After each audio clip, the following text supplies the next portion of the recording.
butterfly stroke technique helps to keep balance between your body movement and leg kick.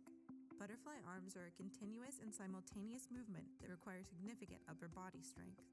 Let's begin with the front of the stroke. Extend your arms straight out along the surface of the water, keeping your middle fingers in line with your shoulders. Next, drop the fingertips to face the bottom of the pool, popping your elbows up as if you were wrapping your arms around a barrel. Next, check in with your pull. Guide your thumbs outside the blue-black line at the bottom of the pool. This will force you to push the water straight back toward your feet. Finally, brush your thumbs past your thigh as you finish the stroke, pushing back as much water as possible. Practice tip. You can improve your timing in this stroke by practicing single-arm butterfly breathing to the side.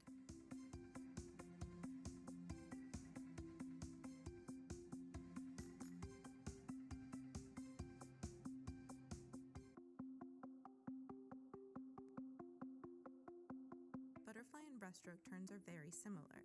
To ensure the turn is legal, touch with two hands. The faster you approach the wall, the faster you will get off the wall.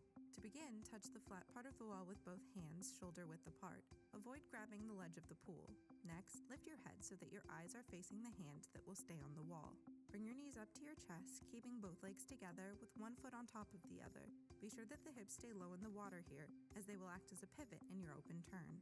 Finally, drop one elbow under the water, while bringing the other arm over the top of the water.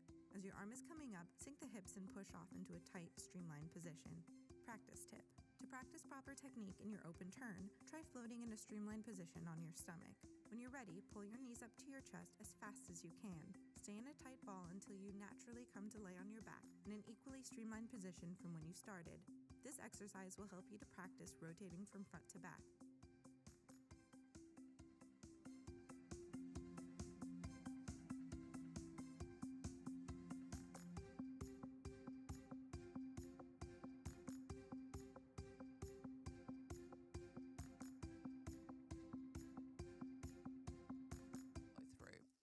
So arms entering the water directly in front of our shoulders, arms nice and extended.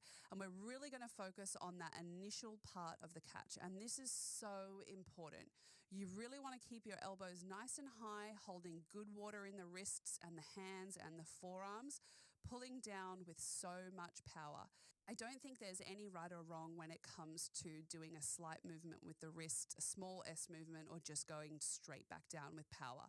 You'll notice a couple of swimmers do a couple of different techniques. But what is really important is that you always keep your wrists and your arms directly underneath your body. You don't want your arms to be going too far away from your body out to the side, because then you're not going to have the same amount of power in those shoulders. And that is really, really important. So keep your arms directly in line with your body. As your arms come underneath your stomach, you really want to flick back with power. Get as much power out of those triceps as you can, making sure the pinky fingers are the ones that come out of the water first, and then really keep your arms as straight as possible as you come through the recovery over the top of the water so that they enter directly in front of you again, right above your shoulders. So now that we've spoken about the arms, let's focus now on the breathing. And I know I'm not alone in talking about how hard it is sometimes to get enough air in on the breath when you're doing butterfly. So when it comes to breathing and timing, everyone has a slightly different preference. Some people breathe every stroke. I like to breathe every 2 strokes. So really, you've got to play around with what feels best for you and what helps you keep that momentum and speed up. I found that when I breathed every stroke, it just really affected my momentum. So breathing every 2 helped me feel a lot more flow and a lot more rhythm in the water. Now, when it comes to the timing of the breath, this is really what's going to make and break your whole butterfly stroke. You could have a lot of power in your legs and have a really great catch and arm pull with the butterfly, but if you mistime the breath, that's really, really going to impact your whole butterfly and make it so much harder for you. When it comes to butterfly, the legs are so important. This is where you're going to get all your power and strength. And so it's really important that we, one, develop the power in your legs so it gives you that momentum and really helps support your arms. But also, in my opinion, this is where you're going to really notice a difference in your times and the ease of your stroke when you build up this power in your legs. So first of all, one of the things I really want us to focus on is when it comes to butterfly kick, we all think about the down kick, but not all of us think about the up kick. So as we kick down, we're really going to engage our lower abs and our quads to kick down with power. but then we really want to engage the hamstrings and the calves as we pull up. So when we get that real momentum with a kick down and a kick up, that's where we're going to see good momentum. It's really going to help your arms and support your arms through the butterfly stroke. And I think the thing that's really important when it comes to butterfly kick is, of course, this is focusing on the legs, but so much of your power and movement is going to come from those lower abs, but also using your upper back and your thoracic to really start worming through the stroke. And that's really important. So one of my favorite ways to work on the legs is by doing a couple of drills. One of my favorite ones is this one you'll see me doing here, where I've got one arm out in front and one arm down by my side. Instead of kicking up and down, we're going to be kicking side to side, almost really worming through the water. And when we do this drill, you're really going to notice those lower abs lock on. It's also going to feel quite hard to balance in the water. This is why the abs have to do so much work.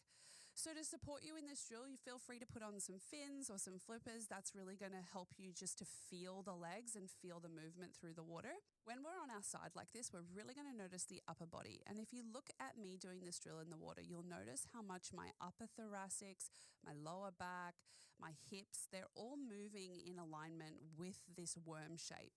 The only thing I'm really trying to keep stable is my head and my arms.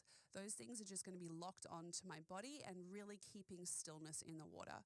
So have a go at this drill on the side. I think it's really going to benefit you. Again, put fins on if you think that's going to support you. It's always good to use some equipment to try out a couple of different drills.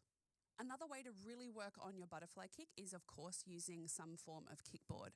I really like using this kick pull board. It's a little bit lighter. It's not going to be as buoyant in the water, and therefore I feel like really helps me to engage my abs and my upper back and really get that movement that's going to be more common to the butterfly stroke. Now, with the kickboard and using this drill, of course, you can do this at your own pace. I would really encourage you to try this at varying speeds. So start off nice and slow, but I think you'll actually find it to be more comfortable and easy if you pick up the pace just a little bit. As soon as you get that real power in your legs, you'll notice your hips lifting up to the surface of the water. You'll feel really good momentum and strength in the legs, and that's really going to support the butterfly arms. So go ahead and try both of these drills. They're really going to help you build up the strength, power, and endurance in your legs, and that's really going to support your arms in the butterfly stroke.